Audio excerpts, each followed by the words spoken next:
हाँ, नमस्कार साथियों। आज हम बीए सेकेंड ईयर के लिए टॉपिक लेकर आए हैं जापान का संविधान।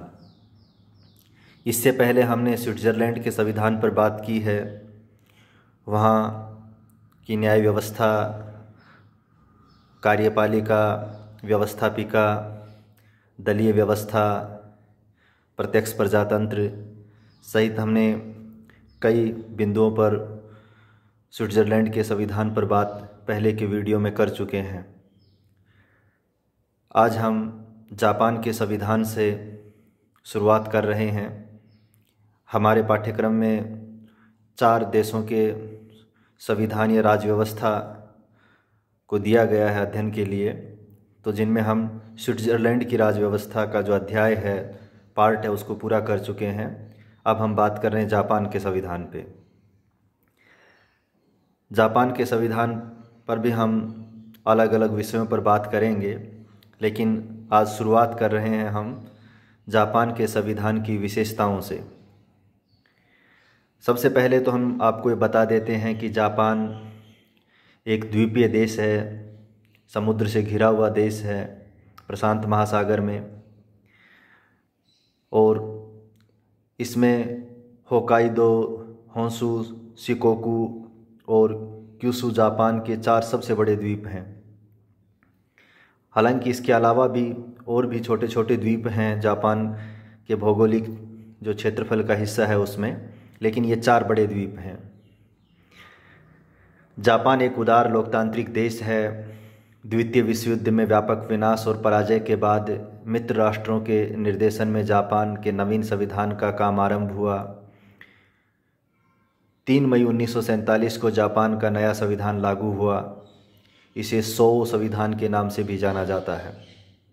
नए संविधान में 11 अध्याय और 103 अनुच्छेद हैं, और इस नए संविधान की जो हम विशेषताएं आपको बता रहे हैं, जो परीक्षा में भी पूछा जा सकता है, ये जो हमने 3 मई 1947, ये सब बातें तो फैक्चुअल हैं और ये छोटे सवालों के लिए हैं, लेकिन जो अब हम जो बात कर रहे हैं वो बड़े भाग के लिए है। बड़ा जो सवाल आता है उसके लिए है। तो जापान के संविधान की पहली विशेषता है कि ये लिखित और संक्षिप्त संविधान है। संक्षिप्त तो इस रूप में है कि आपने ऊपर इस बात को पढ़ा है कि वहाँ 103 अनुच्छेद हैं, छोटा है। हालांकि अमेरिकी संविधान इससे भी ज़्यादा संक्षिप्त है। लिखित है क्योंकि संविधान सभा बैठी बाकायदा, और 3 मई 1947 को ये संविधान लागू हुआ। तो जापान का संविधान लिखित भी है और निर्मित संविधान है। जापानी संविधान अमेरिकी अधिकारियों द्वारा निर्मित किया गया था। बाद में निर्वाचित डाइट ने संविधान की पुष्टि की थी। संविधान का आकार संक्षिप्त है। इसमें 11 अध्याय और 103 अनुच्छेद हैं। तो पहले बिंदु में आप ये बात लिखेंगे। दूसरा, जापान में सीमित राजतंत्र है। सीमित राजतंत्र का मतलब है कि वहाँ राजशाही तो है, लेकिन राजशाही निरंकुश नहीं है बल्कि सीमित है, और राजा वही सब कुछ करता है जो वहाँ की जो निर्वाचित सरकार कहती है। ब्रिटेन की तरह यहाँ सीमित राजतंत्र है। जापान में भी ब्रिटेन की तरह सीमित राजतंत्र है। यहाँ राजशाही मौजूद है, किंतु शासन की वास्तविक शक्तियाँ मंत्री परिषद, डायट और न्यायपालिका में है। डायट वहाँ की जुडिशरी, वो जो व्यवस्थापिका है, उसको डायट कहा जाता है। राजा नाम मात्र का प्रधान है, यानी कि राजा के पास असीमित शक्तियाँ नहीं हैं बल्कि एक सांकेतिक प्रधान है। तीसरी बात जो आती है यहाँ जापान के संविधान में, वो है संसदीय व्यवस्था। तो जापान के संविधान में भी संसदीय व्यवस्था है, अर्थात वहाँ जो कार्यपालिका और व्यवस्थापिका है उसमें सजातीयता है, और कार्यपालिका का जो चयन है वो व्यवस्थापिका के भीतर से होता है, और व्यवस्थापिका कार्यपालिका के कामों की देखरेख भी करती है और उसका उत्तरदायित्व भी तय करती है। जापान की गणना एशिया में प्राचीन संसदीय व्यवस्था वाले देशों में होती है। यहाँ कार्यपालिका का चयन व्यवस्थापिका में से होता है, और प्रधानमंत्री व मंत्री परिषद डायट के प्रति उत्तरदायी होते हैं। डायट वहाँ के पहले भी बताया हमने कि जापानी संसद को डायट कहा जाता है। कार्यपालिका भी नाम मात्र और वास्तविक में विभाजित है। राजा नाम मात्र की कार्यपालिका है और प्रधानमंत्री और मंत्रिपरिषद वास्तविक कार्यपालिका का हिस्सा है। फिर जापानी संविधान की एक और विशेषता है कि वहाँ एकात्मक व्यवस्था है, अर्थात संघीय व्यवस्था नहीं है। और इसकी वजह यह भी है कि जापान एक छोटा देश है, इसका जो आकार बहुत बड़ा नहीं है, समुद्र में बसा द्वीपीय देश है, तो इसलिए भी वहाँ एकात्मक व्यवस्था है। तो ब्रिटेन और फ्रांस की तरह जापान में भी एकात्मक व्यवस्था है। पूरे देश के लिए केवल एक ही सरकार है। शासन की समस्त शक्तियाँ केंद्रीय सरकार में ही हैं। केंद्र सरकार प्रशासनिक सुविधा और कुशलता की दृष्टि से कुछ शक्तियाँ इकाइयों को दे सकती है, किंतु ये केवल केंद्र सरकार की इच्छा पर निर्भर है।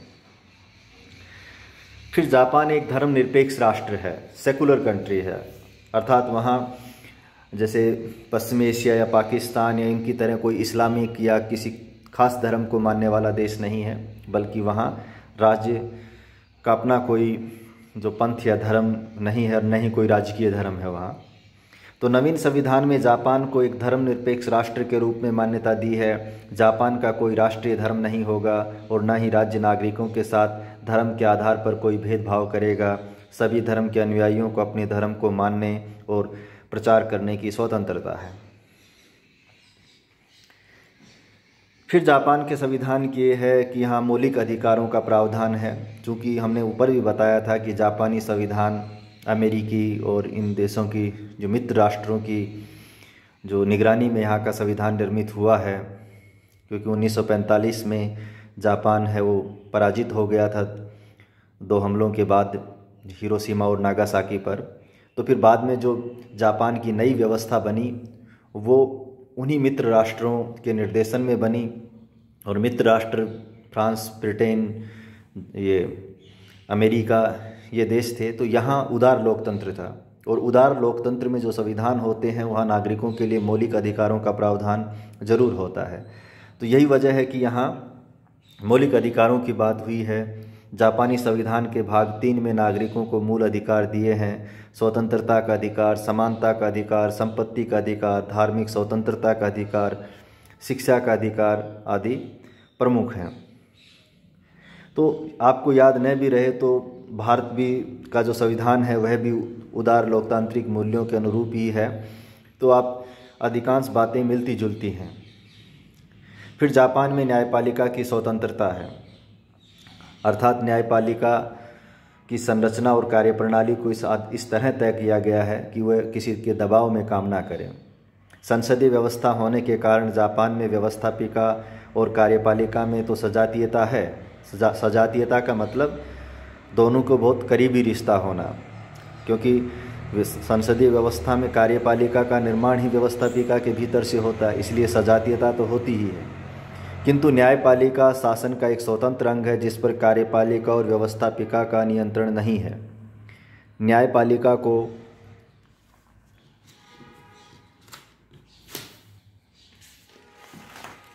न्यायिक पुनरावलोकन के साथ साथ संविधान के संरक्षण की जिम्मेदारी दी गई है। यह भारतीय संविधान की तरह ही है कि वह न्यायपालिका, कार्यपालिका और व्यवस्थापिका के जो कानून हैं, आदेश हैं, उनकी जुडिशियल रिव्यू भी कर सकता है। और कस्टोडियन की भूमिका भी है कि अगर कहीं कोई उल्लंघन होता है, व्याख्या का सवाल आता है, तो वो जो न्यायपालिका के दायरे में आएगा वो काम। फिर जापान का संविधान है एक कठोर संविधान है, अर्थात वहाँ संविधान संशोधन है वो आसान नहीं है। जापान ने संविधान संशोधन की कठिन प्रक्रिया को अपनाया है। संविधान संशोधन के 2 चरणों से गुजरना होता है, संशोधन की प्रस्तावना और उसकी पुष्टि। डाइट के दोनों सदन कम से कम 2/3 बहुमत से संशोधन प्रस्ताव पारित करते हैं। उसके बाद यह प्रस्ताव पुष्टि के लिए लोक निर्णय के अंतर्गत जनता के पास जाता है। लोक निर्णय में कुल मतदान करने वाले मतदाताओं का बहुमत प्राप्त हो जाता है तो संशोधन की पुष्टि समझी जाती है। इसके बाद सम्राट संशोधन की आधिकारिक घोषणा कर देता है। संविधान संशोधन की कठिन प्रक्रिया का ही नतीजा है कि जापानी संविधान में अभी तक एक भी संशोधन नहीं हुआ है, जबकि एक लंबा समय गुजर गया है। हालांकि अभी जो मामला आया था ये परमाणु हथियारों को लेके, जब उत्तरी कोरिया लगातार अपना रहा था, तब जापानी लोगों को ये लगा था कि क्या हमें भी परमाणु हथियारों की तरफ जाना चाहिए। इस निमित्त उन्होंने एक संविधान संशोधन में बदलाव की मांग उठी थी, जिसमें संविधान में ही ये कहा गया था कि जापान इस तरह के जो आणविक हथियारों और इनकी तरफ नहीं जाएगा, क्योंकि जापान ने 1945 में आणविक हथियारों का जो दुर्दांत अनुभव है वो सबसे पहले दुनिया में उसी को मिला था, तो उससे प्रेरणा ली थी। लेकिन जो हालात जो आसियान देशों में घट रहे थे और ख़ास तौर पे उत्तरी जो कोरिया है वो परमाणु हथियारों की तरफ बढ़ रहा था, तो एक बहस छिड़ी थी, लेकिन अभी तक उसमें भी कोई संशोधन हुआ नहीं है। और फिर इसमें युद्ध त्याग की बात कही गई है संविधान में, ये अपने आप में एक नायाब है। द्वितीय विश्व युद्ध के दौरान जापान ने व्यापक स्तर पर जान माल का नुकसान झेला है। इसी अनुभव को ध्यान में रखते हुए जापान ने संविधान के अंदर ही युद्ध के परित्याग की बात लिखी है। गौरतलब है कि जापानी संविधान में केवल आक्रामक युद्ध का निषेध किया गया है, रक्षात्मक युद्ध का नहीं। यानी कि जापान पर कोई हमला करता है कोई देश, तो वो अपना जो डिफेंस में तो युद्ध करेगा, लेकिन एक तरह से साम्राज्यवादी जो उसकी नीति है उसका संविधान है वो प्रतिबंध करता है। सार्वभौमिक वयस्क मताधिकार। जापानी संविधान के अनुच्छेद 15 में सभी नागरिकों को बिना किसी भेदभाव के मताधिकार दिया गया है। हाँ, मताधिकार प्राप्ति के लिए न्यूनतम आयु 20 वर्ष का होना जरूरी है। तो ये जापान के संविधान की विशेषताएं हैं। इसमें बहुत सी विशेषताएं भारतीय संविधान से मिलती हैं, तो आप उनका भी सहारा ले सकते हैं। कुछ चीज़ें वहाँ नायाब हैं, जैसे हमने बताया कि युद्ध त्याग की बात है।